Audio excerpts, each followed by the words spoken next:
la cruz. Y bueno, pues que Dios siga hablando a nuestro corazón, ¿verdad? Que sea Él quien nos inquiete, que no nos deje, ¿sí? Pero antes vamos a ponernos en las manos de Dios. Bendito Dios y Padre Celestial, muchas gracias te damos, Señor, porque pues estamos aquí reunidos como iglesia, como cuerpo tuyo. Gracias, Señor, porque tú has sido bueno, has sido maravilloso, Señor. Gracias porque en todo momento podemos ver tu fidelidad y tu amor en la vida de cada uno de nosotros, de nuestra familia, de nuestros seres queridos, Señor.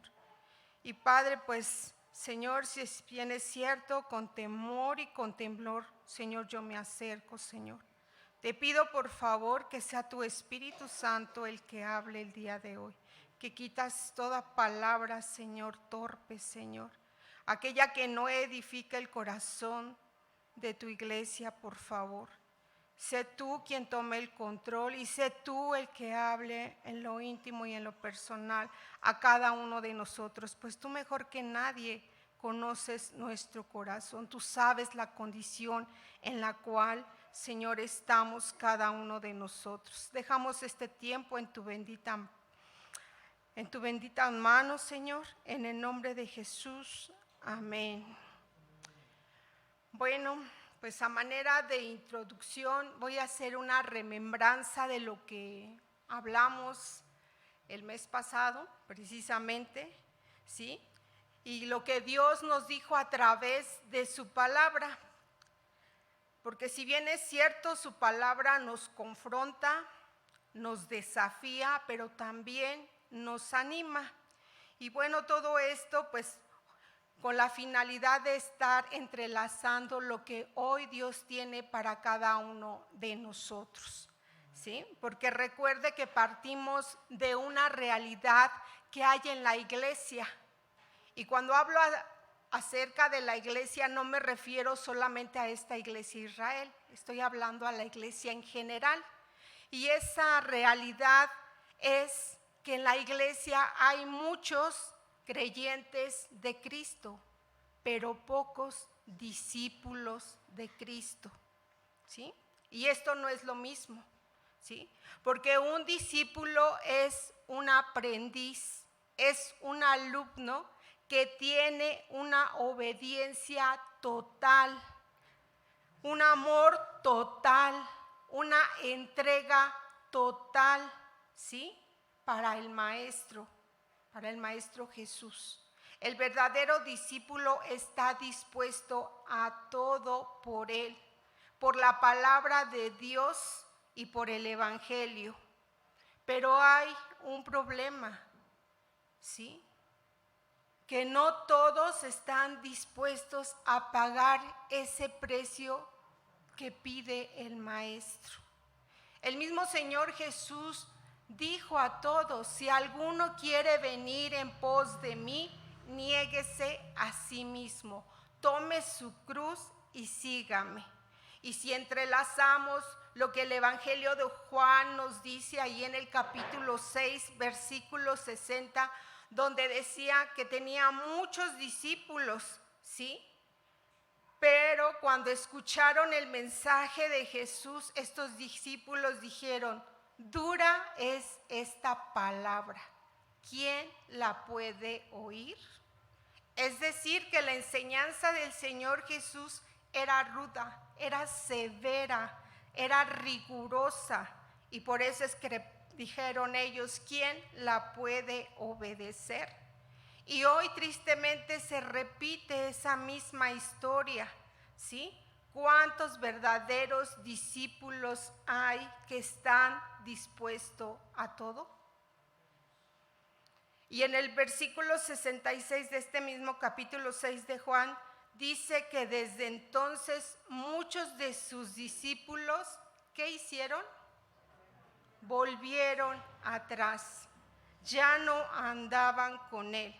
Se ofendieron por el mensaje que Jesús les había dado y dijeron: mejor no. El Señor Jesús conoce a todos y las filas del cristianismo están infiltradas. Muchos creyentes pero pocos discípulos, ¿sí? Aunque Él nos dijo que por sus frutos los vamos a conocer. Y hoy vamos a continuar con este capítulo 6 de Juan, pero ahora vamos a ir a sus inicios. Mire, este pasaje es muy amplio y se lo quiero sintetizar. El Señor Jesús está ahí con sus discípulos y dice que se juntó una multitud. La palabra de Dios dice que eran como 5,000 hombres. Esto era sin considerar a las mujeres y a los niños, ¿sí? Entonces, si nosotros hacemos por ahí una multiplicación y una suma, podríamos llegar a la conclusión que había más de 15,000 a 20,000 personas ahí, ¿sí? Entonces, pues había mucha gente, ¿no? Y quizás, hay gente que podría decir, ay, ahí hay un tremendo avivamiento, ¿no? Porque así la gente lo dice cuando hay una multitud de personas, hay un tremendo avivamiento. Bueno, entonces dice que uno de los 12 discípulos le dice el Señor Jesús, denles de comer, y otro le contesta, pero pues ¿de dónde? Si no tenemos mucho dinero. Entonces dice que había un muchachito que llevaba unos panes y unos peces. Entonces el Señor dice que oró, los multiplicó y dio de comer a más de 15,000 personas, ¿sí? Entonces, pues uno dice, este muchachito pues tenía un buen corazón. Y el Señor Jesús, al multiplicar esto, les dijo, repártanselo a todos. Y dice la palabra que sobraron como 12 cestas, ¿sí?, de panes. Entonces, a 15,000 personas aproximadamente les dio de comer el Señor. Todos ellos felices y contentos. Dijeron, es bueno seguir al Señor, mira que Él nos da de comer, ¿sí? Y entonces termina la reunión y el Señor Jesús les dice a sus discípulos, váyanse a Capernaum. Y para ir a Capernaum pues tenían que atravesar un lago. Entonces los discípulos dice que tomaron sus barcas y se fueron. Y dice el versículo 24, cuando vio pues la gente que Jesús no estaba allí, ni sus discípulos, entraron en las barcas y se fueron a Capernaum buscando a Jesús. Entonces esto significa que había mucha gente que quería seguir a Jesús, ¿sí? Porque algo estaba haciendo el Señor Jesús. Entonces esta gente, pues unos a otros se dijeron, yo vi a los discípulos que tomaron la barca y se fueron, seguramente allá ha de estar Jesús. Y todos pues agarraron las barcas y a lo mejor me imagino, le dijeron, pues dame un aventón y vamos a buscar a Jesús, ¿no? Y aquí el versículo 24 dice que buscaban a Jesús. Y el verbo buscar no tiene la misma connotación que nosotros le damos cuando lo leemos así nada más. Tenemos que ir y escudriñar la palabra y descubrir que el gerundio buscando viene de la palabra seteo, que significa pedir, significa querer. O sea, ¿qué querían estos?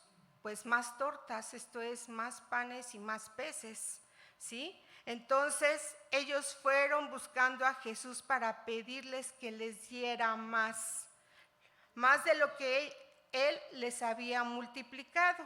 Como dice el dicho popular, a la gorra ni quien corra, ¿verdad? Pero eso sí, invitamos a la iglesia a que venga a una reunión de oración. ¿Y como cuántos vienen? Bien poquitos, ¿no? Pero si invitamos a una comida, seguramente que esto se llena. ¿Por qué, hermanos? Porque a nosotros nos gusta lo que es gratis, ¿sí? Nada más que hay una filosofía en la iglesia que se ha infiltrado. Y yo no sé si la he escuchado y dice que si tú das las cosas gratis, pues obviamente la gente no lo valora. Pero ¿qué cree? Para las cosas de Dios, esta filosofía no es válida, esto no aplica, porque la salvación le costó la vida a Jesús, le costó un precio muy, muy caro. el cual no se puede pagar con nada, y por eso es que regaló la salvación y todo lo que conlleva la salvación. Entonces tuvo que ser regalada, pero algunos vivos en su avivamiento pues la pretenden vender, y a eso se le llama corrupción. Entonces, ¿qué hizo esta gente? Buscaban a Jesús. ¿Para qué? Pues para pedirles más. Y dice el versículo 25, y hallándolo al otro lado del mar, le dijeron, Rabí. Y Rabí viene de su raíz etimológica de una palabra aramea que significa mi maestro. Entonces, cuando ven a Jesús le dicen, Rabí, mi maestro. Y yo me imagino al Señor ahí mirándoles, estos me quieren tomar el pelo, estos se quieren pasar de vivos. Rabí, mi maestro, ¿cuándo llegaste acá? Qué interesados estaba esta gente, ¿no? Pero el Señor Jesús les responde en el versículo 26 y les dijo, de cierto os digo, que me buscáis. Y él utiliza la misma palabra que ellos utilizaron. Esto es, ustedes me vienen a pedir. Me buscáis no porque habéis visto las señales, sino porque comisteis el pan y os saciasteis.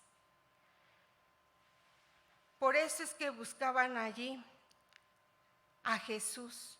Y Jesús los descubrió qué es lo que había en su corazón, ¿sí? Porque ¿cuál era la razón por la cual buscaban a Jesús? Y termina el versículo 26 diciendo, ustedes me buscaron porque comisteis el pan y os saciasteis. Ahora, la palabra comisteis, en el original se usa la palabra griega fago, la cual significa devorar. Y saciaste se tradujo con la palabra cortazo, que significa hartarse. Entonces se devoraron y se hartaron. Pero resulta que la palabra cortazo y fago eran dos palabras que se usaban para referirse cuando los animales comían. Entonces, lo que les estaba diciendo el Señor Jesús, pues de alguna manera era ofensivo. Es decir, les estaba diciendo, ustedes me siguen porque se hartaron y devoraron la comida, porque comieron como animales. Y eso pues suena fuerte, ¿no lo cree? ¿Sí? ¿Cómo devoran las hienas a su presa? ¿Y hasta cuándo?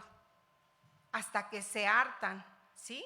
Porque así comen los animales, no comen refinadamente, se tragan todo, se devoran todo. Entonces Jesús utiliza unas palabras que para ellos fue muy ofensiva, ¿sí?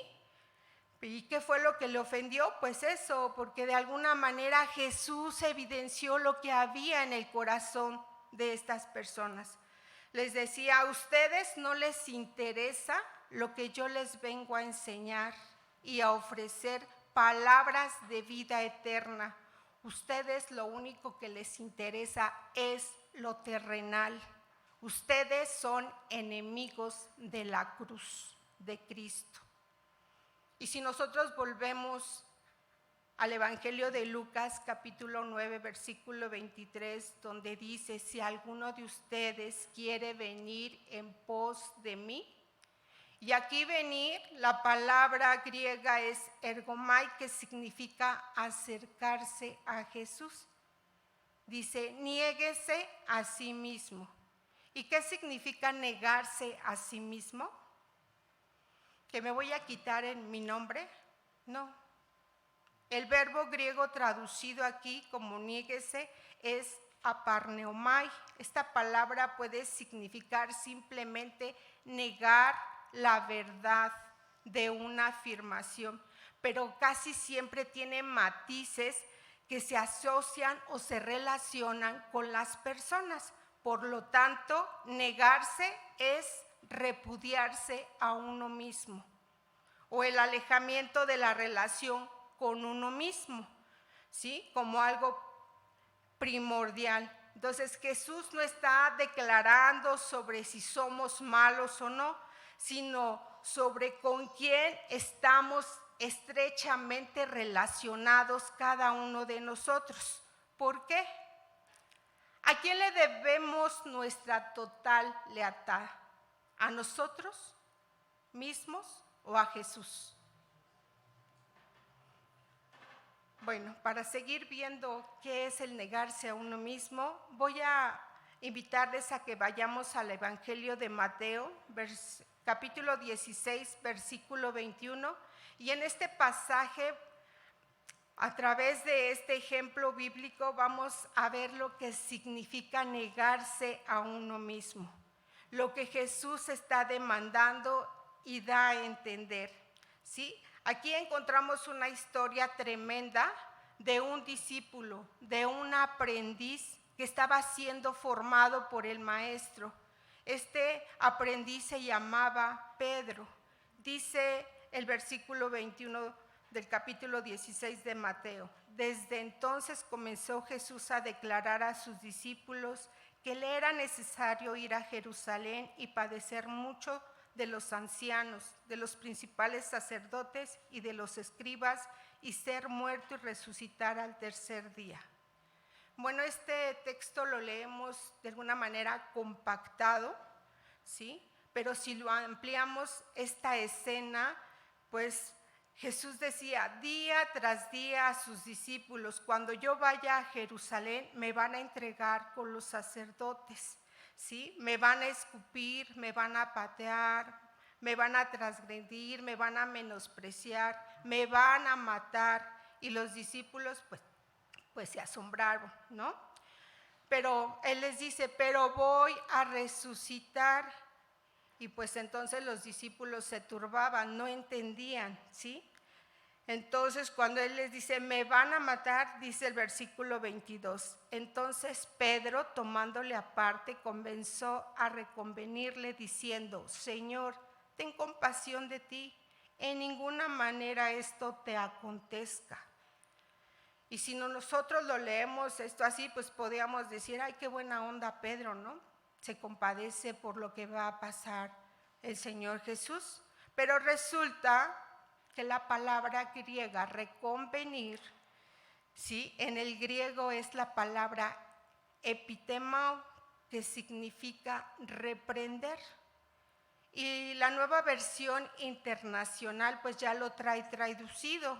Dice: Pedro lo lleva aparte y comenzó a reprenderlo: de ninguna manera, Señor, esto te sucederá jamás. Entonces, ¿qué hizo Pedro? Reprendía al Señor Jesús porque lo había hallado en una falta. Ahora resulta que el discípulo le estaba enseñando al maestro, ¿sí? Y así nos pasa a veces a nosotros, ¿no? Decimos: bueno, eso dice Jesús, pero yo digo que es así. Y hacemos a un lado lo que dice Jesús, ¿no? Porque resulta que ahora nosotros le queremos enseñar al maestro. ¿Nosotros le vamos a enseñar al creador del universo? No, ¿verdad? Pues Pedro dice que lo tomó aparte y yo me imagino que le dijo: a ver, ven para acá, y lo abrazó y le dijo: ¿cómo crees que vas a hacer esto? ¿Sí? Lo estaba reprendiendo, ¿sí? Con esa connotación dice este texto. Entonces, Pedro reprende al Señor Jesús con un rigor, le mandó Él, porque según él, Jesús estaba equivocado. Te digo que ten compasión de ti, en ninguna manera te acontezca esto. Quiso apelar a los sentimientos de Jesús, pero el Señor no se guía por sentimientos como nosotros, ¿sí? Hermanos, cuando el Señor nos disciplina, así lloremos todo lo que querramos, el propósito y el plan de Dios no va a cambiar para nosotros, porque Él quiere formarnos a su imagen y a su semejanza, y Él no va a cambiar. Él no se guía por sentimientos como nosotros, ¿sí? Llore usted todo lo que quiera llorar, pero Dios va a cumplir el propósito que tiene para cada uno de nosotros, ¿sí? Entonces, escúcheme bien, hermanos, el Señor no es sentimentaloide como sus discipuloides, ¿sí? Podemos llorar y podemos quejar y decir, ¿y por qué a mí? Si yo soy tu hija, por favor. No, hermanos, Dios tiene un plan para nosotros, ¿sí? Entonces Pedro llega y le dice, ten compasión de ti, y le dice, en ninguna manera esto te acontezca, ¿sí? Y aquí podríamos también estar pensando en que Pedro estaba apoyando la confesión positiva, pero más bien la confesión positiva es una actitud, es una enseñanza de la carne, es una doctrina que viene de la carne. ¿Por qué? Porque el Señor Jesús está confesando, entre comillas, algo negativo. Me van a perseguir, me van a matar, me van a hacer. En ninguna manera, Señor, te acontezca. Calla la boca, ¿sí? Porque la confesión positiva no acepta nada negativo, ¿sí? O no ha escuchado usted decir, te cancelo, yo decreto, no admito eso, ¿sí? Yo confieso, ¿sí? Mis hermanos, esa enseñanza es una enseñanza de la carne. Porque si algo aseguró el Señor Jesús a sus discípulos, les dijo, en el mundo tendréis aflicciones, ¿sí o no? ¿Sí? Y Pablo se lo repitió a Timoteo y le dijo, si alguno quiere vivir piadosamente en Cristo, sufrirá persecución. Pero este mensaje no gusta, no nos agrada, ¿sí? Va en contra de nuestra naturaleza humana. Pero ¿qué tal suena pare de sufrir? Maravilloso, ¿no? ¿No es cierto? ¿Quién no quiere parar de sufrir? Todos, la carne principalmente. Entonces, ¿de dónde viene esto? Pues de la carne. Ahora vea la reprensión del maestro hacia el discípulo. Dice el versículo 23, pero él volviéndose dijo a Pedro, quítate delante de mí, Satanás. Ahora, Satanás es una palabra que estrictamente significa adversario. Aquí no está eludiendo al personaje, esto es a Satanás, al diablo, a Belcebú, sino que está diciéndole a Pedro, Satanás, en el sentido estricto de la palabra, adversario. ¿Adversario de qué? De la cruz de Cristo. Y en ese momento, a pesar de su buena intención, Pedro está tomando una posición de adversario, de enemigo de la cruz de Cristo. Pensemos por un momento si Cristo le hubiera hecho caso a Pedro, usted y yo, ¿dónde estaríamos ahorita? Pero era necesario que el trigo de grano cayera y muriera para que diera vida. Era necesario que el Hijo del Hombre fuera levantado para traer hacia él a los que debían de ser salvos. Y bueno, concluye el versículo 23 y dice, porque no pones la mira en las cosas de Dios, sino en la de los hombres. Y aquí la palabra mira viene del griego froneo, que significa pensar, porque no piensas en las cosas de Dios, sino en las cosas de los hombres. Acuérdese que le estoy ilustrando con este pasaje lo que significa negarse a sí mismo, ¿sí? Entonces, ¿por qué no piensas en las demandas de Dios? ¿Por qué no piensas en lo que Dios piensa, sino que piensas como piensa la naturaleza caída? Piensas como los hombres. Y ahí está puesta tu mirada. Por eso eres un adversario. Pablo a los romanos lo dice claramente.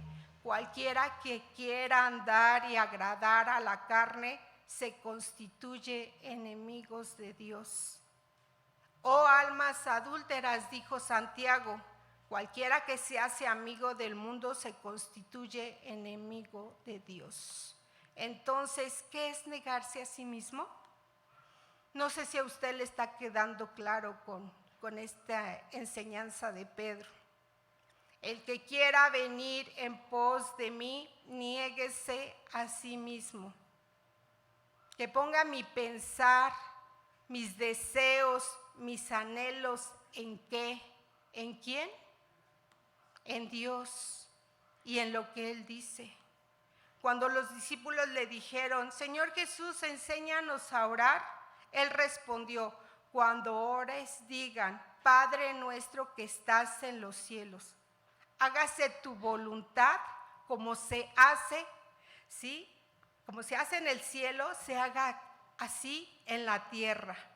¿Y quién va a hacer la voluntad de Dios aquí en la tierra?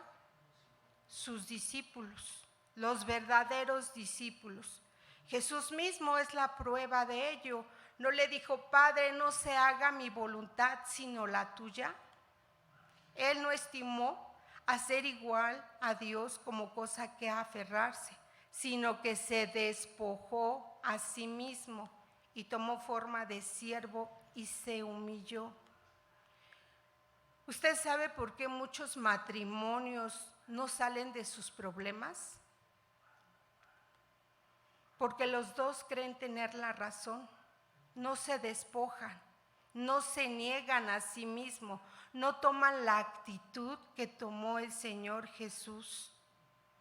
Y porque el egoísmo sigue prevaleciendo, no se niegan y por eso no se solucionan los problemas. Entonces, ¿qué vamos a hacer, hermanos? Si alguno quiere venir en pos de mí, niéguese a sí mismo. No ponga su mirada en las cosas de los hombres. No ponga su mirada en lo que usted quiere, lo que usted piensa y lo que usted anhela.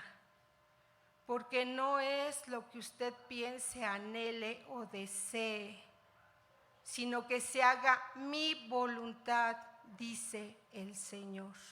Y ahí es donde pocos quieren pagar el precio. Por eso no se niegan a sí mismos. Por eso no quieren ser discípulos, porque hay que pagar un precio que es muy alto. Y finalmente dice, tomen su cruz cada día y síganme. Y otra vez, si ustedes y yo leemos así, tomen su cruz, pues no tiene mucho significado por el contexto en el cual nosotros provenimos. Decimos, pues sí, cruz roja, cruz verde, la hermana cruz, pues yo agarro y me la pongo en el cuello, ¿verdad? ¿Sí? Aquellos discípulos sabían perfectamente lo que el Señor Jesús les estaba diciendo, ¿sí? Cuando les dijo, tomen su cruz, ¿sí? Resulta que la cruz era un símbolo de crucifixión, era un martirio que los romanos habían adquirido a través de los persas y los asirios, ¿sí? Porque ellos castigaban a los malhechores con la pena capital. Los crucificaban y los azotaban, así como le sucedió al Señor Jesús, ¿sí? Los clavaban y ahí les quebraban los pies de tal manera que su cuerpo se venciera y colapsaba y ahí se quedaban muertos. Entonces cruz significa crucifixión. ¿Y que no la Biblia habla acerca de que crucifiquemos nuestras pasiones y deseos? Cruz también significa sufrimiento. ¿Que no sufrieron por Cristo todos aquellos primeros cristianos en los primeros 300 años? Donde pues mataban, ¿verdad?, a la gente. Pero vino Constantino e institucionalizó el cristianismo. Y aquello que era una persecución se volvió una tremenda bendición. Bueno, bendición o maldición. ¿Por qué? Porque el dinero que Roma entregaba a los templos paganos, ahora se lo daba a los pastores de las iglesias cristianas. Pero como en todo tiempo siempre ha habido avaricia, no hubo quien, ¿verdad?, quisiera, pues yo voy a ser pastor. Pues yo voy a ser profeta, pues yo voy a hacer esto, ¿no? ¿Por qué? Pues porque recibían dinero, ¿no? Se corrompió la iglesia, ¿sí? Y hay quienes dicen, ¿sufrir por Cristo? Ay, no, que sufran los tontos. Si yo soy una hija de rey, yo como tal debo de vivir, ¿no? Entonces la iglesia entró en un oscurantismo. Hasta que el Espíritu Santo nuevamente levantó, ¿sí?, a hombres como Wesley. Gente que empezó a leer la Biblia y empezó a predicar la palabra de Dios. Y que finalmente también esta gente terminó quemada en la hoguera. Ustedes y yo venimos de ahí, ¿sí? De esa gente que sacrificó su vida. Y la iglesia, no sé si hoy en día está peor que en la Edad Media. Porque hoy en la cruz, hermanos, y está tan tallada que la han reducido así, a 2 centímetros, y agarran y se la cuelgan. Cuando Cristo llevaba la cruz, dice que Él se cayó varias veces por el peso tan tremendo que llevaba. Y obviamente todo eso le causó sufrimiento. Pero nosotros apenas una pruebita y yo reprendo. Yo soy hija tuya, no me tiene que pasar esto, ¿verdad? No queremos sufrir. Y termino con las palabras que dijo el apóstol Pablo ahí a la iglesia de los Filipenses, capítulo 3, versículos 18 y 19. Y mire que Pablo lo dijo llorando. Muchos se han vuelto enemigos de la cruz de Cristo. Solo piensan en lo terrenal, mas vuestra ciudadanía está en los cielos, de donde esperamos a nuestro Señor y Salvador Jesucristo. ¿Quién escoge el sufrimiento? Solamente los verdaderos discípulos. Si somos verdaderos discípulos de Jesús, debemos de estar dispuestos a todo. Le pregunto, ¿usted está dispuesto a todo? Cuando Jesús nos llama a negarnos a nosotros mismos y a cargar la cruz, está reclamando su autoridad. Seguir a Cristo significa rendirle nuestra lealtad y renunciar a uno mismo. Significa darle a Él la lealtad desde lo más profundo de nuestro corazón. Y esto no es un eslogan, hermanos. Es por ello que necesitamos la ayuda de Dios. Que Dios nos ayude, porque recuerde que separados de Él, nada podemos hacer. Le invito a orar. Padre, en el nombre de Jesús nos acercamos delante de ti.